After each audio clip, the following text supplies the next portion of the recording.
Welcome to mega 9 TV. నేను మీ జనని.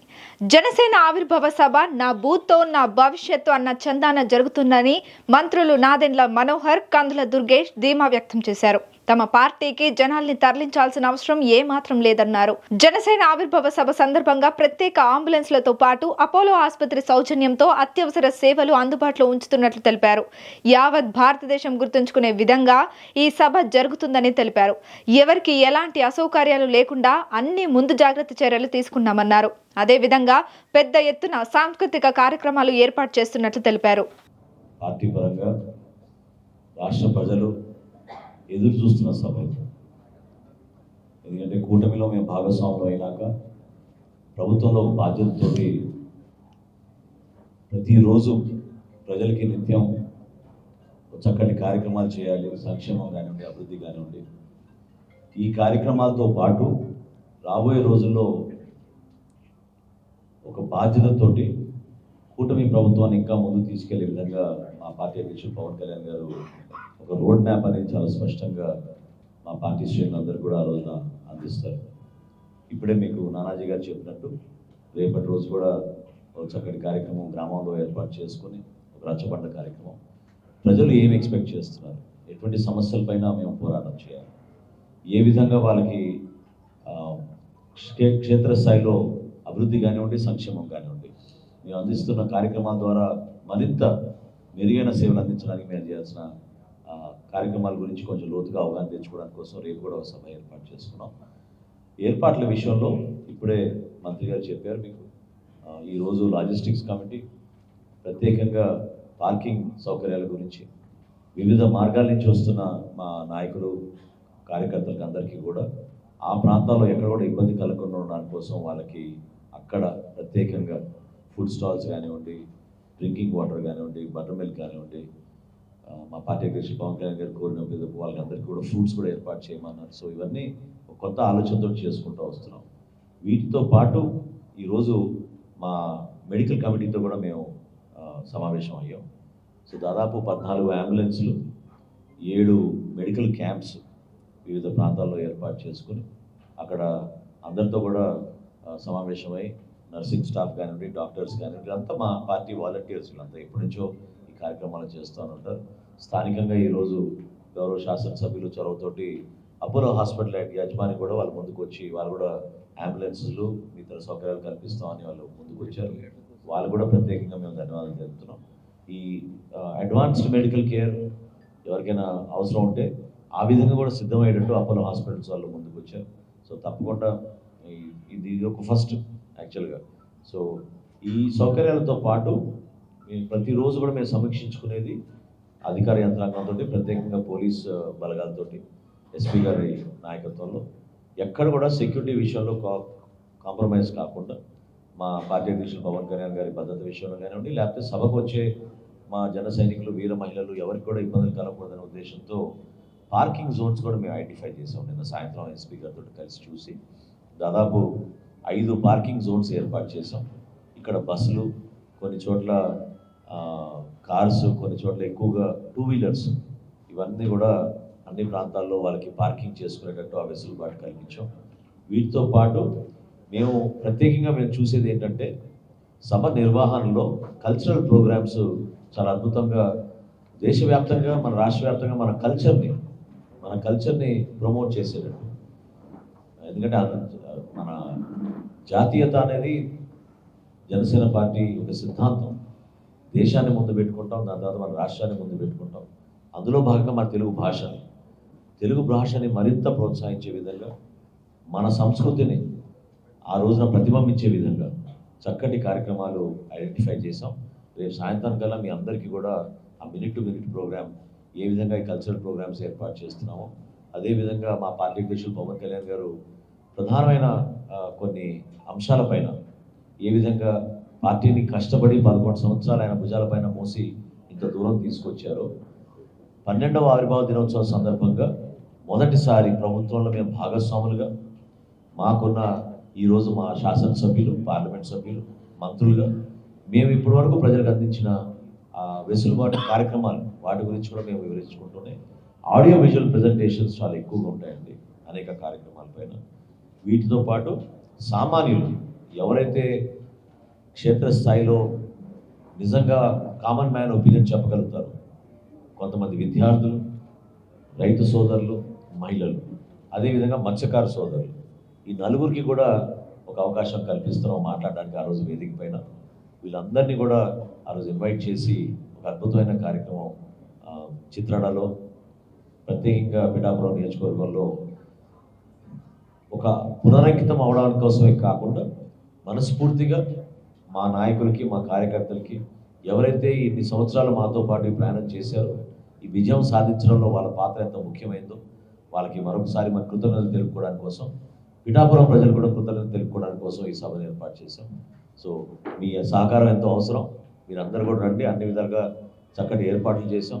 ఎప్పుడు లేని విధంగా ఎల్ఈడి స్క్రీన్స్ కూడా చాలా పెద్ద సైజువి స్ప్రెడ్ చేయమన్నారు మా ప్రెసిడెంట్ గారు. సో హైవే వరకు ఎల్ఈడి స్క్రీన్స్ పెట్టాం. ఎందుకంటే జనం తొక్కిసలాడకుండా ఎక్కడికక్కడ నిల్చుని వాళ్ళు చూసుకోవచ్చు సభా కార్యక్రమం అనే ఉద్దేశంతో. సో గతంలో కన్నా ఆల్మోస్ట్ డబుల్ ఎల్ఈడి స్క్రీన్స్ ఏర్పాటు చేసి అవి కూడా పెద్ద సైజువి అన్ని ప్రాంతాల్లో మేము ఆ సౌకర్యాలు కల్పించాం. టెక్నికల్గా ఇది ఒక అద్భుతమైన కార్యక్రమం, దిస్ నో డౌట్. మీరే చూస్తారు, ఫస్ట్ టైం బహుశా ఒక పొలిటికల్ మీటింగ్లో ఇటువంటి ఆర్గనైజేషన్, ఆడియో విజువల్ కానివ్వండి, ప్రజెంటేషన్స్ కానివ్వండి, జనసేన పార్టీ యొక్క ప్రయాణం 12 సంవత్సరాల నుంచి మేము చేసిన అనేక కార్యక్రమాలు, వాటన్నింటినీ కూడా మేము ప్రతిబింబించే విధంగా చక్కటి అవకాశంగా మేము భావిస్తున్నాం. ఈ సువర్ణ అవకాశాన్ని మేము రాష్ట్ర ప్రజలకి పునరంకితం చేస్తూ భవిష్యత్తులో మేము చేయబోయే కార్యక్రమాలు మా పార్టీ అధ్యక్షులు పవన్ కళ్యాణ్ గారు చాలా స్పష్టతతో వివరిస్తారు. ఆ కార్యక్రమాలు మరింత వేగంగా ప్రజల్లోకి తీసుకెళ్ళడానికి మీ అందరి సహకారం ఎంతో అవసరం అని ప్రత్యేకంగా మిమ్మల్ని అందరినీ కూడా ఈ సభకి హాజరవ్వమని మీ అందరం కూడా ఆహ్వానిస్తాం. అధికారంలో 5 సంవత్సరాలు వాళ్ళు చేసిన దగా రాష్ట్రానికి ఎంత నష్టం కలిగిందో ఈరోజు పరిపాలిస్తున్నప్పుడు మాకు ఒక్కో సందర్భంలో భయం వేస్తుంది. అంధకారంలో నెట్టేశారు. వ్యవస్థల్ని కేవలం వాళ్ళ జేబు సంస్థలుగా వాడుకొని వాళ్ళకి నచ్చిన విధంగా కొన్ని కార్యక్రమాలు చేస్తున్నారు. అనేక సందర్భాల్లో కూడా మేము చెప్పుకుంటూనే వచ్చాం, పథకాలు అమలు విషయంలో పారదర్శకంగా నిజాయితీగా చేస్తుంటే ఎవరికి సమస్య వచ్చేది కాదు. ఎవరికి ఇచ్చారో కూడా తెలియదు. ఎందుకు పలానా కాలేజీకి ఎక్కువ ఇచ్చారు, పలానా కాలేజీ తక్కువ ఇచ్చారో కూడా తెలియదు. విద్యార్థుల్ని మోసం చేశారు. ఈరోజు వాళ్ళ విద్యార్థుల గురించి, యువత గురించి మాట్లాడుతున్నారు. సిగ్గుంటారు వాళ్ళకి. విద్యార్థుల్లో ఉన్న ఆందోళన ఈ రోజున కేవలం వైఎస్ఆర్సీపీ సృష్టి. అది వాళ్ళు పరిపాలన చేతగాక ఇంతమంది ఇబ్బంది పెట్టారు. తల్లిదండ్రులు ఈ రోజున హడావడిగా 36,000 కట్టండి, లేకపోతే హాల్ టికెట్ ఇవ్వమంటే ఎక్కడికి తెచ్చుకోగలుగుతారు? ఎందుకు ఆ విధంగా వాళ్ళు వివరించారు? మార్చి 12వ తారీఖు కాదు, ఏ రోజైనా మేము సిద్ధం. ఎప్పుడైనా చెప్పమనండి. యువత గ్రహించే ఇటువంటి ప్రభుత్వం ఉండకూడదనే సార్వత్రిక ఎన్నికల్లో తీర్పిచ్చారు. మొన్న శాసన మండలి పట్టభద్రుల ఎన్నికల్లో కూడా అద్భుతమైన తీర్పిచ్చారు. అసలు భారతదేశ చరిత్రలోనే అటువంటి మెజారిటీలు లేవు. ఆ విధంగా యువత సిద్ధంగా ఉన్నారు. ఇది చాలా పొరపాటు. ఒక మంచి ప్రణాళికతోటి మేము కార్యక్రమాలు చేసుకుంటూ వెళ్తున్నాం. ఇచ్చిన వాగ్దానాలు అన్నీ కూడా ఆర్థికంగా ఎన్ని ఇబ్బందులు ఉన్నా వాటిని ఖచ్చితంగా మేము అధిగమిస్తాం. ఆ కార్యక్రమాలు చేసుకుంటూ ముందు తీసుకెళ్లాల్సిన బాధ్యత మా అందరిపైన ఉంది. ప్రభుత్వంలో మేము సమిష్టిగా కలిసి కూటమిలో భాగస్వాములుగా ఎవరైతే యువత పాపం ఆందోళన చెందుతున్నారో, ఎవరైతే ఉపాధి అవకాశాల కోసం ఎదురు చూస్తున్నారో వాళ్ళందరికీ పవన్ కళ్యాణ్ గారు ఖచ్చితంగా అండగా ఉంటారు. జనసేన పార్టీ ఎప్పుడు కూడా మా క్యాబినెట్ సమావేశాల్లో కానివ్వండి, లేకపోతే ముఖ్యమంత్రి గారి దృష్టికి తీసుకెళ్ళినప్పుడు కానివ్వండి, ఉదాహరణకి దుర్గేష్ గారి టూరిజం పాలసీలో మొట్టమొదటిసారి పర్యాటక శాఖానికి ఫస్ట్ టైం ఇండస్ట్రియల్ సెక్టర్గా గుర్తింపు వచ్చింది. ఎందుకంటే పెట్టుబడులు రావాలి, రాష్ట్రానికి అధికంగా మనకి ఈ ప్రాంతానికి రావాలనే ఉద్దేశంతో మొదటిసారి ఇండస్ట్రియల్ సెక్టర్ కేటగిరీ కింద మనం గుర్తింపు తీసుకొచ్చాం. సో ఆ విధంగా మేము ఆదుకుంటాం, కానీ ఒక ప్రణాళికబద్ధంగా ఆదుకుంటాం. అందులో ఏమాత్రం కూడా మేము వెనకడు వేసే ప్రసక్తి లేదు. అమరని 10 సంవత్సరాల పాటు అవిశ్రాంతంగా ఈ రాష్ట్రంలో పేదవాడి కళ నెరవేరాలనేటువంటి ఆలోచనతో రాజకీయాలంటే, ఆ అధికారం అంటే అది కేవలం కొంతమంది నాయకులకు మాత్రమే లభించేది కాదు, సామాన్యుల అధికారాన్ని అనుభవించాలనేటువంటి ఆలోచనతో జనసేన పార్టీని పెట్టి ఆ కళల్ని సాకారం చేసుకునే దిశగా ప్రయత్నం చేసి ఇవాళ అధికారంలో భాగస్వామిగా ఉంటూ పేద ప్రజల కోసం నిరంతరం నిర్విరామ కృషి చేస్తున్నటువంటి పెద్దలు పవన్ కళ్యాణ్ గారి నేతృత్వంలో 12వ ఆవిర్భావ దినోత్సవాన్ని చరిత్రాత్మకమైనటువంటి కాకినాడ పరిసర ప్రాంతాల్లో చిత్రాల గ్రామంలో నిర్వహించుకోవడం అనేది చాలా ఆనందంగా ఉంది. శ్రీ నాదెండ్ల మనోహర్ గారు తొలి నుంచి కూడా ఏదైతే ఈ పార్టీలో ఉద్దేశపూరితమైనటువంటి నాయకత్వాన్ని అందించారో వారి నేతృత్వంలో ఇవాళ ఈ ఆవిర్భావ దినోత్సవ వేడుకల్ని అంగరంగ వైభవంగా నిర్వహించుకోబోతున్నాం. ముఖ్యంగా ఈ కార్యక్రమం ద్వారా గడిచిన దశాబ్ద కాలం పాటు మేము అధికారంలోకి రావాలనేటువంటి ఆలోచనతో కాకుండా పేద ప్రజల పక్షాన నిలబడాలనేటువంటి ఆలోచనతో చేసినటువంటి ప్రయత్నాల్ని, ఆ తర్వాత ఇప్పుడు జరిగిన ఎన్నికల్లో కూటమి ఏర్పడడానికి కీలక పాత్ర పోషించినటువంటి పవన్ కళ్యాణ్ గారి నాయకత్వ ప్రతిభని, దాంతోపాటు అధికారంలోకి వచ్చిన తర్వాత ఇప్పుడు ఎవరైతే నిజమైనటువంటి లబ్ధిదారులు ఉన్నారో వారందరికీ న్యాయం చేసే విధంగా కార్యక్రమాలను నిర్వహించుకుంటున్నటువంటి ప్రధానమైనటువంటి మంత్రిత్వ శాఖల్ని ఒక పక్కన పవన్ కళ్యాణ్ గారు కానీ మరో పక్కన నాదెండ్ల మనోహర్ గారు కానీ చేపట్టడం, వాటి ద్వారా పేద ప్రజలకు మరింత చేరువుగా ప్రభుత్వ పథకాలని లబ్ధిని అందించే విధంగా కృషి చేయడం, ఇవన్నీ చూసుకుంటే ఇన్నాళ్ళ ఈ ప్రయాణం ఒక అద్భుతమైనటువంటి ప్రయాణంగా, ముఖ్యంగా ఏ లక్ష్యం కోసం అయితే పనిచేస్తా ఉన్నామో ఆ లక్ష్య సాధన దిశలో ఇవాళ అధికారంలోకి రావడం, వచ్చిన తర్వాత మనం గతంలో ఏం చెప్పామో ఆ మాటలను మర్చిపోకుండా వాటిని పేద ప్రజలకి చేరువుగా తీసుకెళ్ళడానికి చేసే ప్రయత్నం, వీటన్నింటినీ కలుపుకుంటే ఈ ఆవిర్భావ దినోత్సవానికి ఒక ప్రత్యేకత ఉంది. ఈ ఆవిర్భావ దినోత్సవంలో మనం చేసినటువంటి జర్నీ ఎంతగా కొనసాగింది, ఇప్పుడు మనం వే ఫార్వర్డ్ ఏంటి, మనం ముందుకు ఎలా వెళ్ళాలి, ఏ రకంగా వెళ్ళబోతున్నాం, మనకున్నటువంటి మిగిలిన 4.5 సంవత్సరాల పదవీ కాలంలో ప్రస్తుతానికి ఈ పదవీ కాలంలో మనం జనసేన పార్టీ తరఫున ఏ విధంగా మరింత పేద ప్రజల సమస్యల పరిష్కారాన్ని కృషి చేయాలి, అదేవిధంగా కూటమిలో భాగస్వామిగా ఒక పక్కన తెలుగుదేశం పార్టీ మరో పక్కన భారతీయ జనతా పార్టీల యొక్క ఆలోచన సరళితోటి సమ్మిళితమై ఏ రకంగా ముందుకు వెళ్ళాలనేటువంటి ఆలోచనలతోటి ఈ కార్యక్రమాన్ని నిర్వహించుకోబోతున్నాం.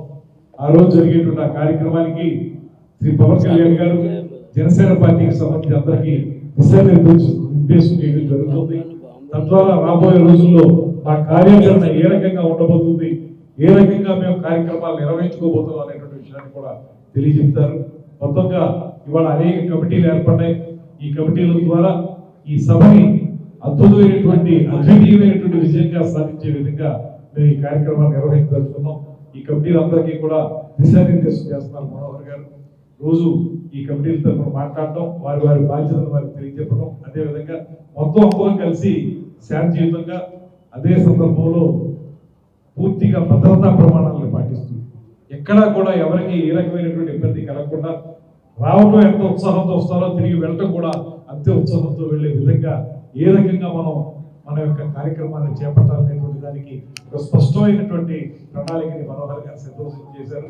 దాన్ని అమలు చేసుకుంటూ రేపు 14వ తారీఖున జరిగేటువంటి ఆవిర్భావ దినోత్సవాన్ని అద్భుతమైనటువంటి విజయోత్సవంగా జరుపుకోవడానికి ఇది ఒక మంచి అవకాశంగా తీసుకుంటూ దీని నుంచి స్ఫూర్తి తీసుకుని ఈ రాబోయే సంవత్సరాల్లో ఏ రకంగా జనసేన పార్టీని క్షేత్రస్థాయికి తీసుకెళ్ళాలి, అధికారాన్ని ఏ రకంగా పేద ప్రజలకు పంచాలనేటువంటి అంశాల మీద మేమందరం కూడా పునరంకితం అవుతున్నాం అనేటువంటి వాటిని సందర్భంగా తెలియజేస్తున్నాం. మీరు కూడా మీ ద్వారా మిమ్మల్ని కోరేది ప్రజలందరికీ తెలియజెప్పి ఈ కార్యక్రమం మరింత విజయవంతంగా సాగే విధంగా మీరు కూడా సహకరించాల్సిందిగా పాత్రికేయ బృందం అందరికీ కూడా నమస్కారం తెలియజేస్తూ